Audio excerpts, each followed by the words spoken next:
Nothing mellow. Come on. Let's do this.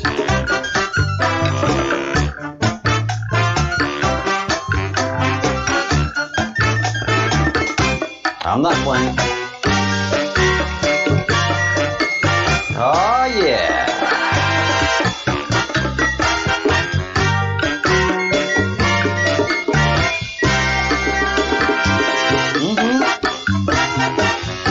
Get ready. You know what's happening.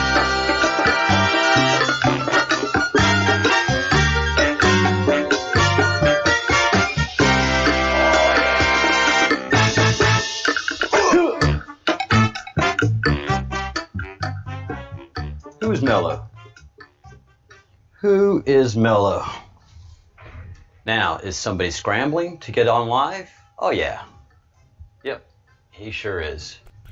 You can always tell by the logo transition, if it's not in a timely manner, then Captain Crumb is scrambling. Scrambling, scrambling, scrambling. All right. Let's make sure that everything is good here. And it's not. Why is the camera deciding not to work? All right, tech endeavors, go. What's the matter with you? All right. Sorry, guys. Have to go to my secondary camera. Good that we have a backup. Hang tight, hang tight. Things are definitely happening. So, all right, you go away. You come up. All right, no camera action right now. I don't understand why, but let's get into the news. You're not going to see me right now. It's just going to be straight news. All right.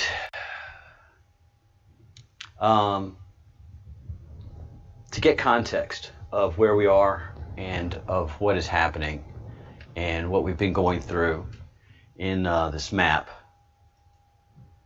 let me bring it up. All right.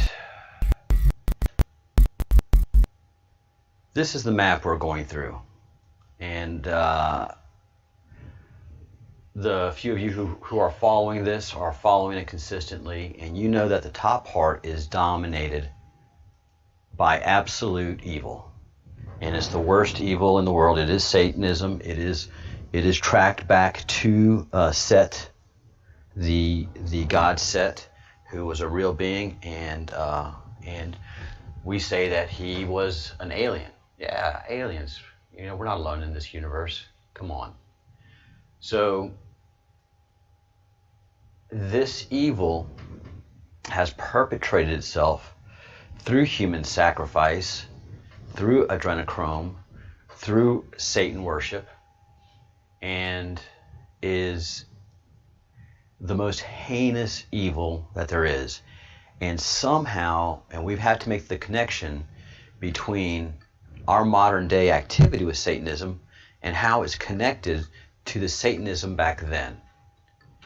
Well, let me introduce you to Austin Steinbart, and he goes into a nice 7-minute explanation about what's up.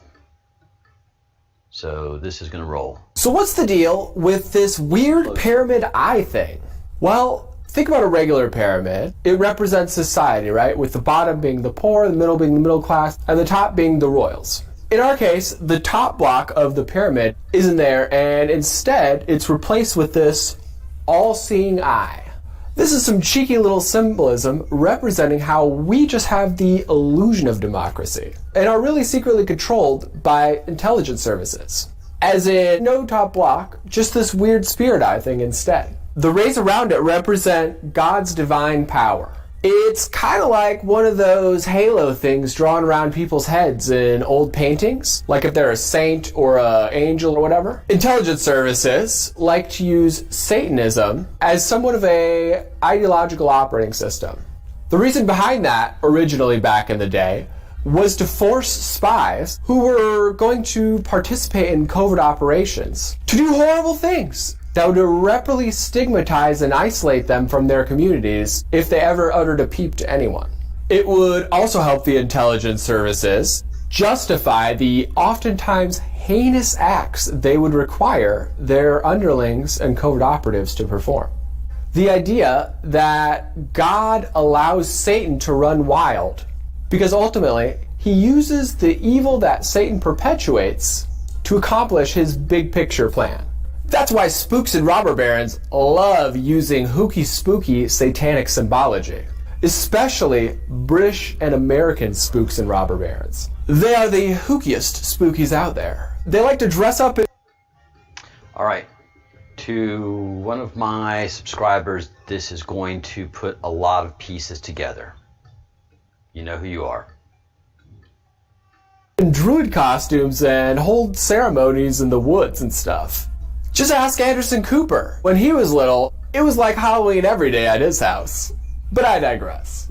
Back to the eye. This eye represents how intelligence services like the CIA secretly control all of us, even in quote-unquote democracies. Now, it's pretty weird because you'd think the people in our government would not be down for tyranny, but they aren't very smart, and many of them naively think that they are the ones in control of said tyranny. They think that all their pretentious little clubs like CFR, Trilateral Commission, and Bilderberg are who runs the world. But in reality, they're just useful idiots. And the same people who have always run the world still do. Monarchs. They never stopped. The main monarchs that currently run the world are a medieval royal bloodline called House Wettin.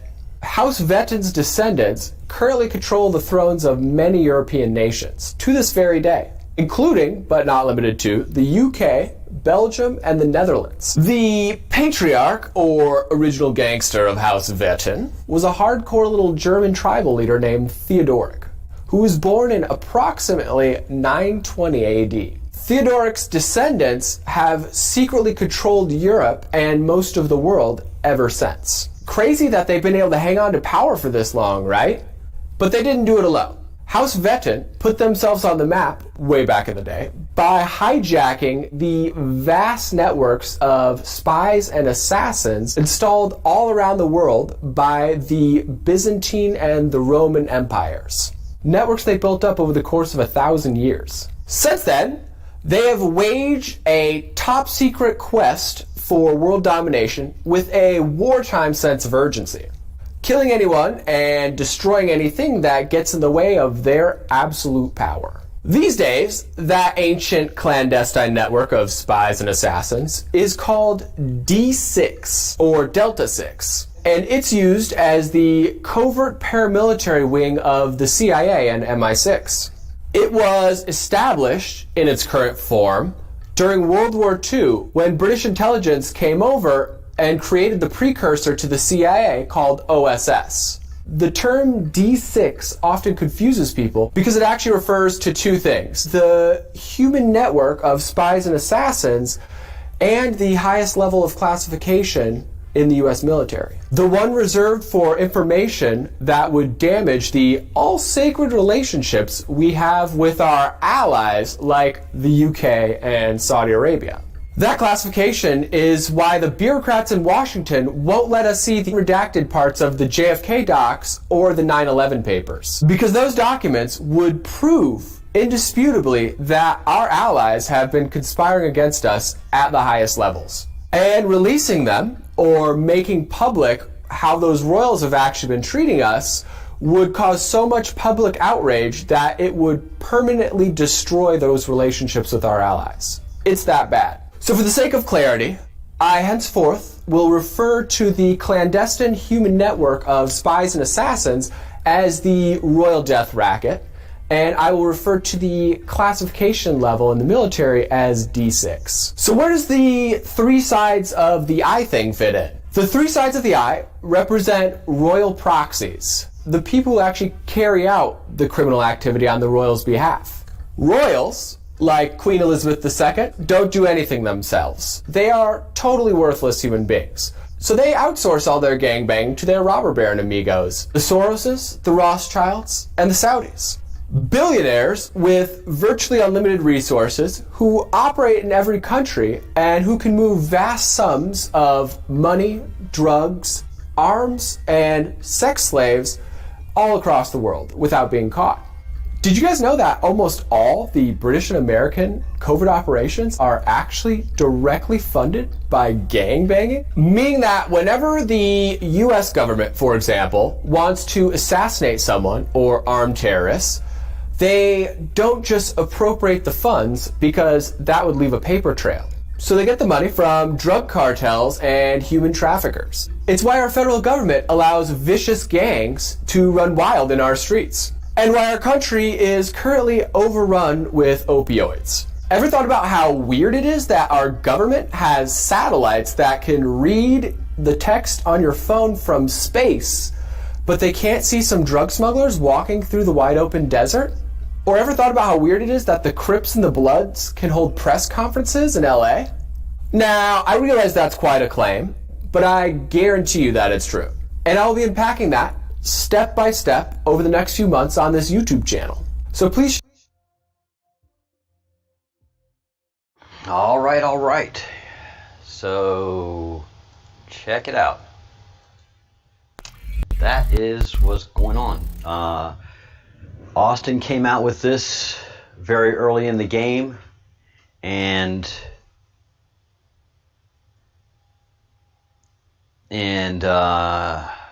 it's been what Q has been after, and it is absolutely as impressive as it gets. This explains everything clearly to me, and I do just have to make this one point right here as this comes up.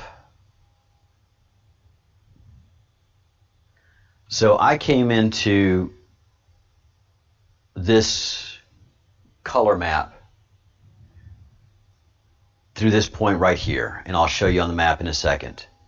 Somebody sent this to me, and this absolutely blew me away. So I've been the Breadcrumbs Project for 7 or 8 years now, and Breadcrumbs to be here, I know what they meant, but it screams to me. And then right next to us is that triangle, the Soros-Rothschild triangle, and nobody knows about this. And that D6 level of classification is ginormous.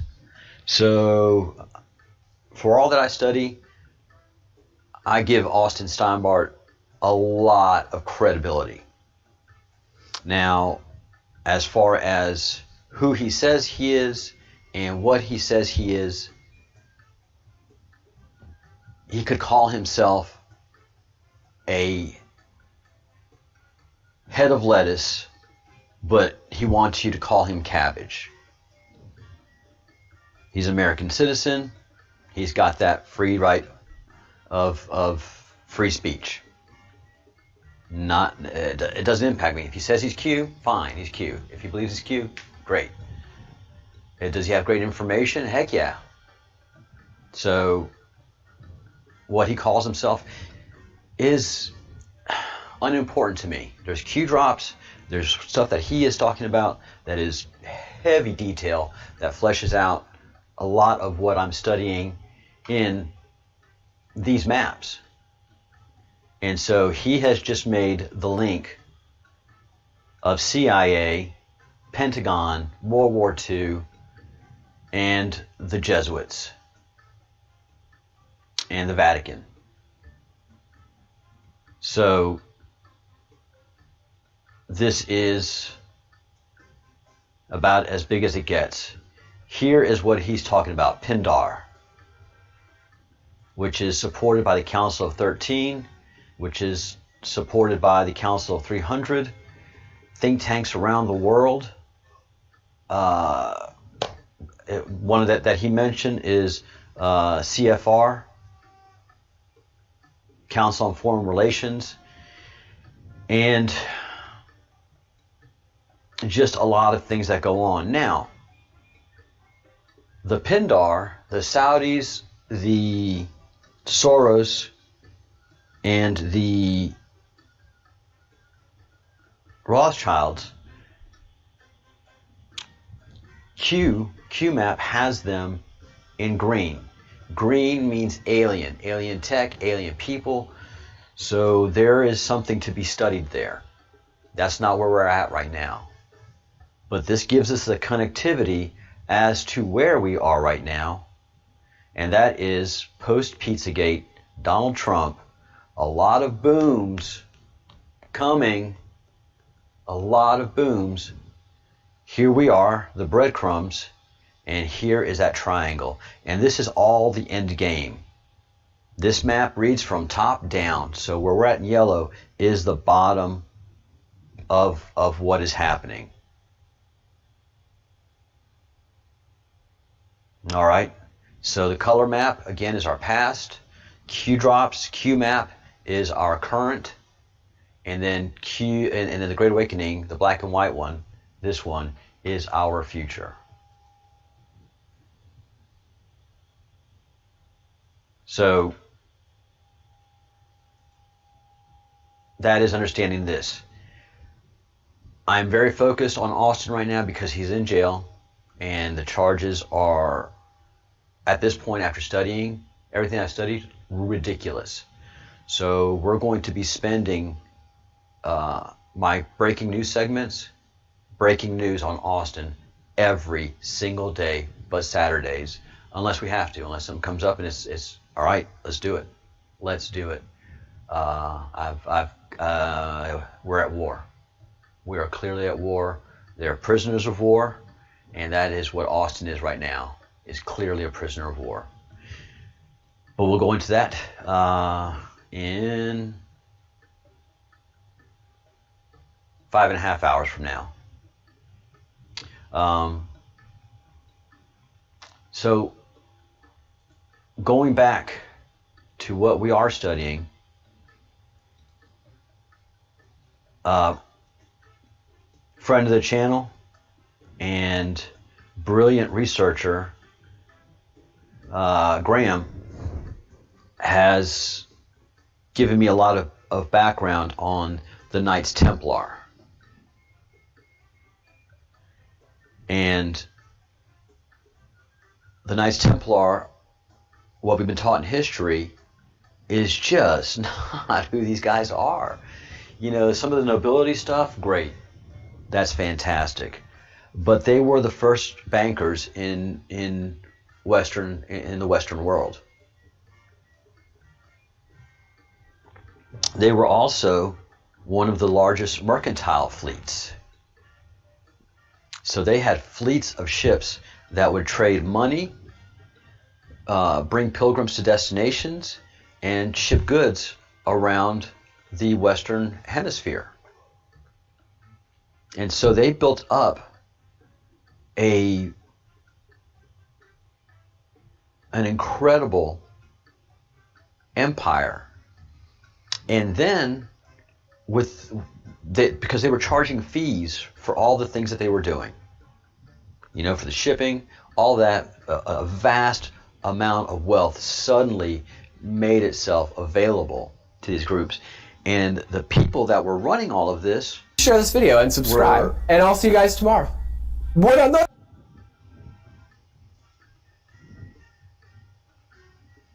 Sorry, my computer does that every once in a while.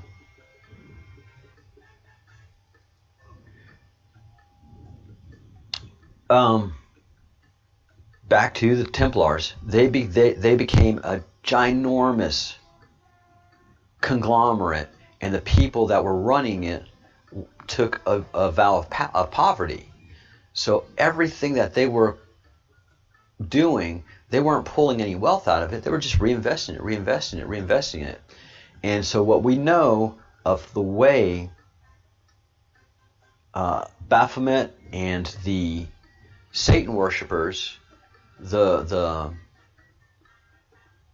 Canaanites, they infiltrate organizations. So obviously they infiltrated the upper echelons because that's where they go. They go where power is. And so they corrupted the leadership of the Knights Templar. They started allowing countries to borrow vast sums of money and take control of countries and kingdoms. And that's what was happening in France.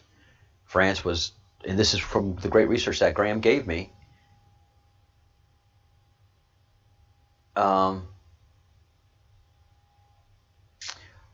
Sparkles, I don't know. Go check out his YouTube page and find out how long ago he posted that vid. I am not sure, but it was a while back. So they were.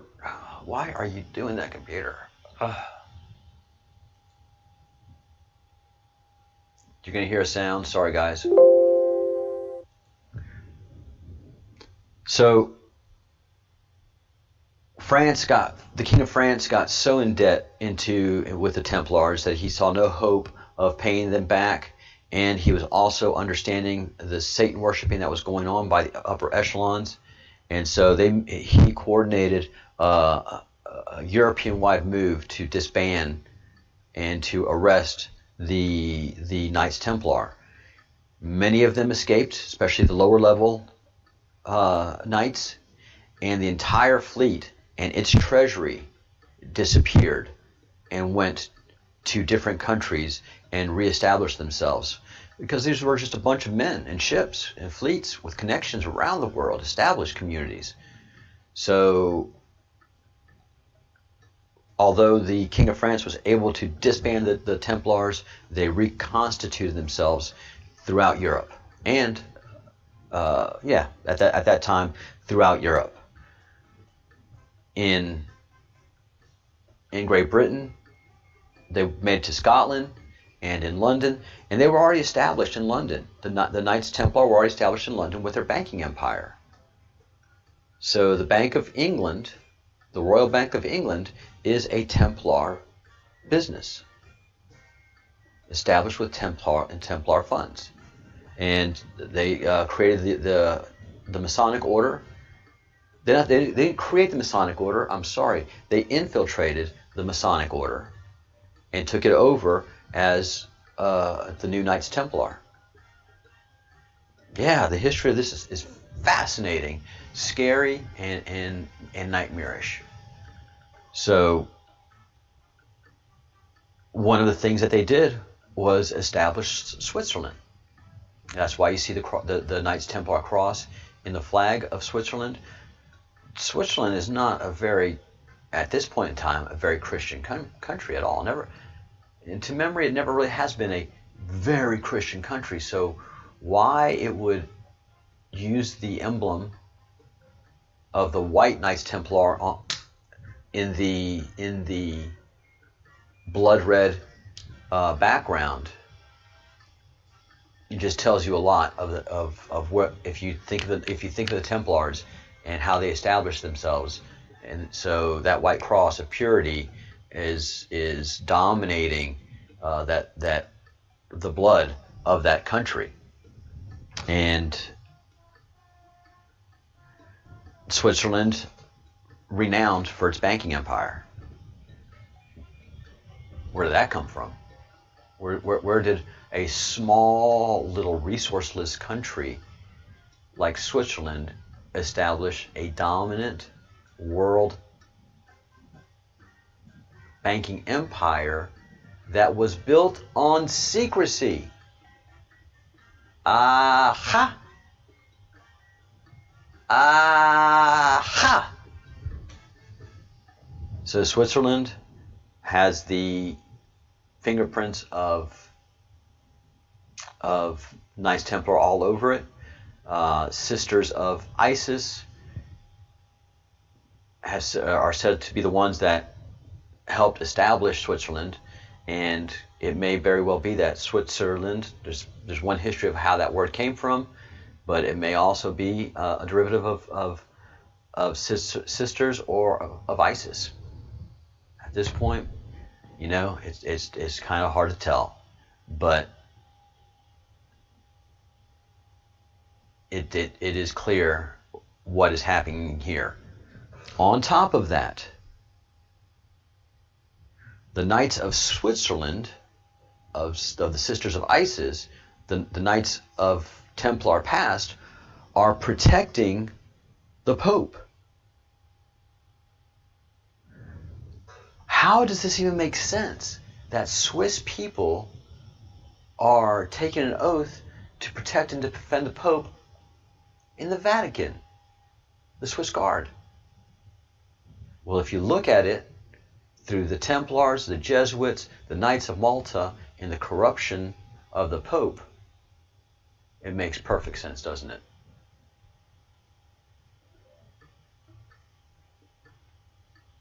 Excellent, Bruce. Excellent, the Bruce. Yes. Look, to kind of wind this up, and since the Bruce is mentioning this U.S. citizen who, before federal officers, said he transported marijuana over international lines, over state lines. They didn't take him in for that. He said openly that he had explosives in the house. They didn't take him in for that. He was violating medical privacy laws, which are some of the biggest laws now in the States, and that didn't faze him. What they're hard after is the stuff that he has on that server that's copyrighted. We'll be talking more about that in 5.5 hours. All right, guys, thank you for watching this. And any questions before I wind it up in the chat? And thank you for being here. If you haven't yet, please subscribe to the channel. Hit the like button. And also, now more than ever, please get your Q gear. The link is in the description box below. We are at war. We are at war. There's nothing. I can't put it in any other way. Assets are deployed. I fully believe that Austin is one of the assets of the Q group. And so, you know, is he a wizard? Is he a warlock? I tend to think that he is probably. I think he's a warlock. Yeah, it's wild. So get that Q letter out there. And we are Legion, guys. We are Legion. They cannot defeat us. They have to hide in the shadows. They have to control us. They cannot confront us person to person. Just like Austin said, the Queen is useless. Without her assassins and her money, she is useless. We have more power. Those of us who are in the military or have been trained in the military have more power than this Queen, person to person.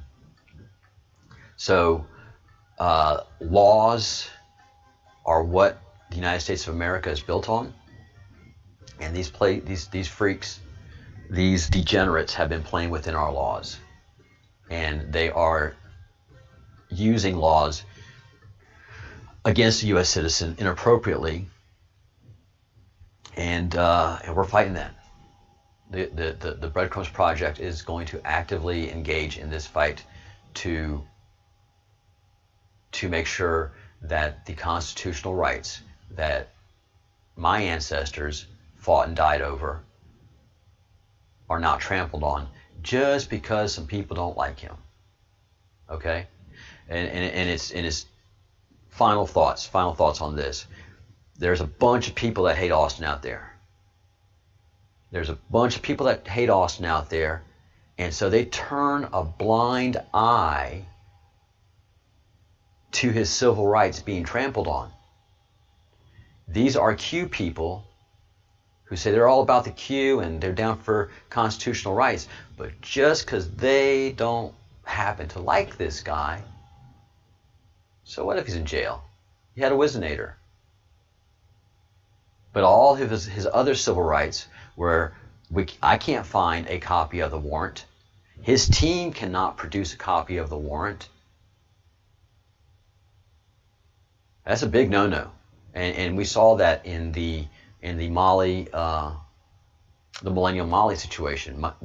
Millennial Millie Weaver. The cop didn't actually have the warrant, but he had it at the station, and at least she had a grand jury indictment. There's just a complaint against Austin, and a weak one at that, and a non-arrestable one at that. There's no reason that this complaint is keeping him behind bars. He is not a flight risk, and this is a white-collar crime. And it's not even a crime, it is a civil matter. But he sat there in front of federal agents and said, yeah, I transported weed across state lines. I came into the country with weed.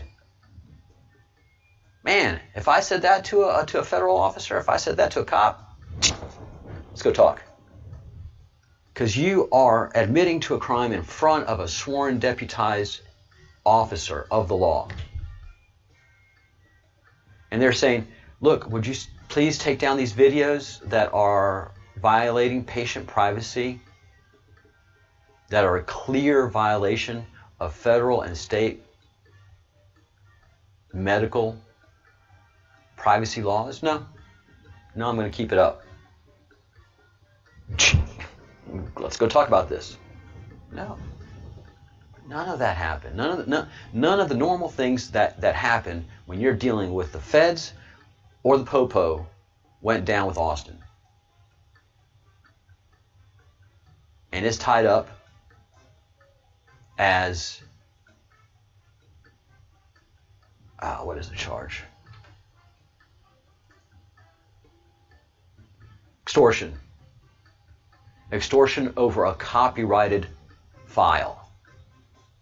Copyrights don't work like that. You cannot, it's not theft. They're not saying that he stole any property, that he stole intellectual property. It's just copyrighted material. I mean, I've got copyrighted material all over the house here. Just because you have a copyright on it doesn't mean you own it. That means that he can't make money off of it. That's how copyright works.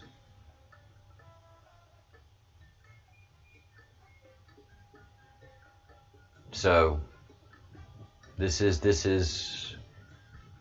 does not pass any single sniff test. There are too many crumbs that do not lead in the direction that, oh yeah, this is copacetic, this is kosher. What's up with this? Quite the opposite. So I will be spending a lot of time researching on this. We're going to do a live on it in less than 5.5 hours, and we'll see where it goes. I'm in contact with his team. They're providing me the information that they have, and I'm corroborating it. And so, again, Austin, call yourself a head of lettuce and change your name to cabbage. I don't care. You still have due process in the United States of America. Just because I don't like you, just because I think you're a freak, doesn't mean that you should be in jail on trumped up charges. So all of you people that are like, I'm the Q and he's done this, you look at the court case. And you tell me if you see extortion in here at a federal level. You tell me how this is not a civil matter to be resolved in civil court.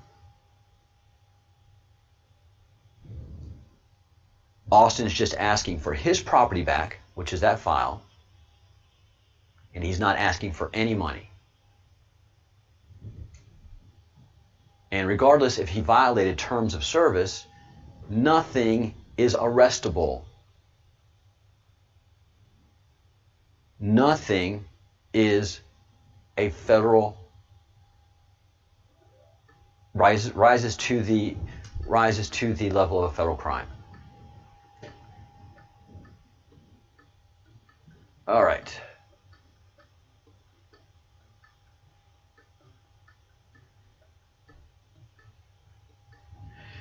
Here, I can give you a great link on what the file is and what it's all about.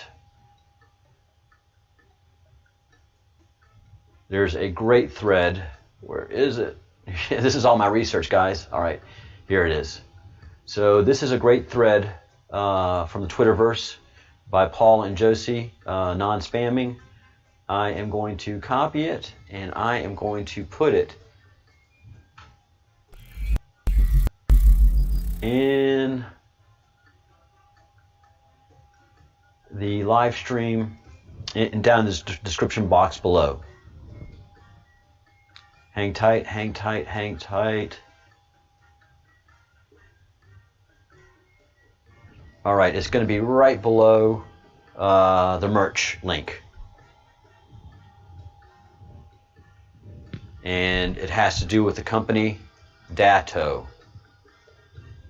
That is who is supposedly the aggrieved party here that the federal government is fighting so hard for.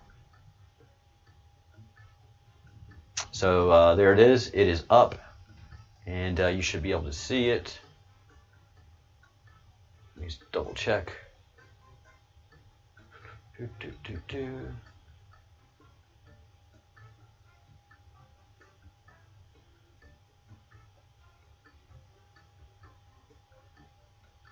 It's not there yet. I'll send it to you in an email, Sparkles.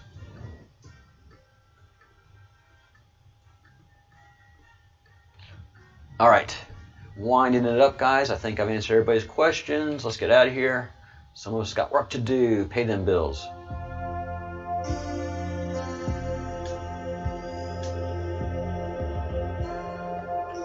All right, we're in battle mode.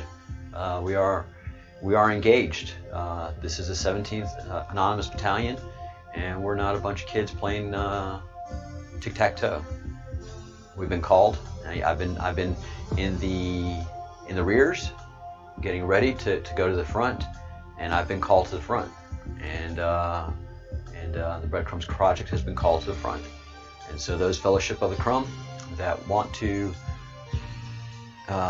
get on the front lines and stand in the breach, if there is a breach, and there is a breach in our front lines. They've got Austin, and they shouldn't have them.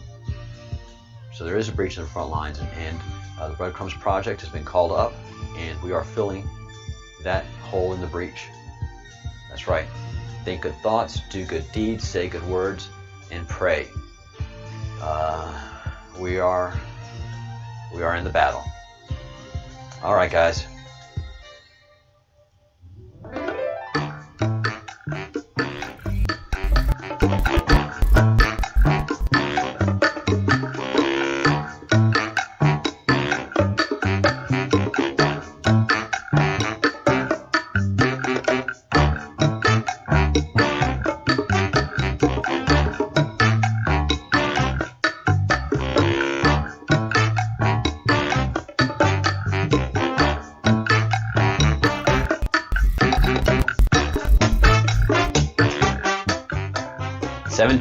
Anonymous Battalion on the march, gaining ground, winning the fight. Hoorah!